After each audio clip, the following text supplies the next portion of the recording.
2008 সালের সেপ্টেম্বরে গুরুতর অসুস্থ হয়ে লন্ডনে পাড়ি জমান বিএনপি নেতা তারেক জিয়া চলে যান বিএনপির রাজনীতি থেকে পর্দার আড়ালে। এ নিয়ে বাজারে নানা কথা প্রচলিত হলেও এবার যুক্তরাজ্য বিএনপির অভ্যন্তরীণ কুন্দল মেটাতে তিনি প্রকাশ্য যোগ দিলেন ক্রাউন প্লাজা হোটেলের দলীয় সভায়। কিন্তু নেতাকর্মীদের হট্টগোলের মুখে পণ্ড হয়ে যায় সভা। পরে হোটেল কর্তৃপক্ষের আপত্তির মুখেই সেখান থেকে সভা সরিয়ে আনা হয় পূর্ব লন্ডনের পামটি রেস্টুরেন্টে। সেখানেও নেতাকর্মীরা বিশৃঙ্খলা সৃষ্টি করলে সরাসরি হস্তক্ষেপ করেন তারেক রহমান। সবাই উপস্থিত হয়েছেন আপনারা? তাহলে আমার মনে হয় আমরা আমাদের সভার কাজ শুরু করতে পারি আজকে, নাকি? ইনশাআল্লাহ। এরপর নিউহাম বিএনপির সভাপতি শায়েস্তা চৌধুরী কুদ্দুসের সভাপতিত্বে ও সেক্রেটারি এম এ কাইমের পরিচালনায় সবাই একে একে নিজেদের মতামত দেন যুক্তরাজ্য বিএনপির 42টি রিজনের অধিকাংশ সভাপতি ও সাধারণ সম্পাদক। যুক্তরাজ্যে আমাদের কমিটি নেই, আমরা যুক্তরাজ্যে কি ধরনের কমিটি চাই এই প্রশ্ন আজকে আমাদের কাছে এবং সবার কাছে এবং বিবেকের কাছে।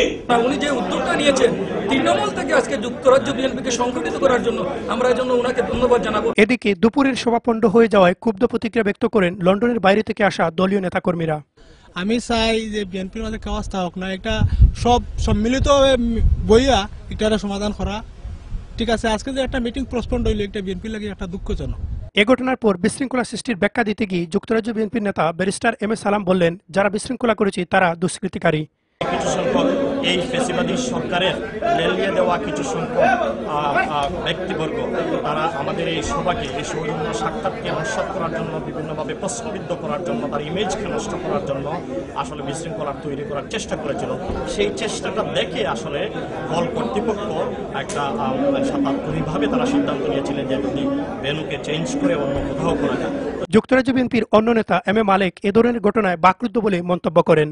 এটা অত্যন্ত দুঃখজনক, বেদনাদায়ক এবং সেটা আমি স্পিচলেস, এবং এটার কি কারণটা কি এটা আমি অনেস্টলি বলতে পারবো না।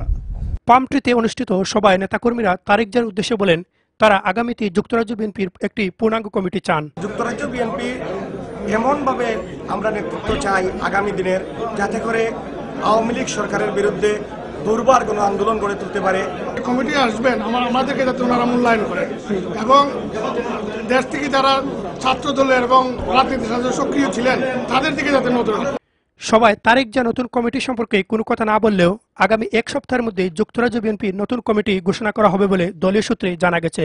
নতুন কমিটিতে বর্তমানে যারা প্রথম সারিতে রয়েছেন তাদের অনেকেই বাদ পড়বেন বলে মনে করা হচ্ছে। Ibrahim Khalil, Bangla TV news, London.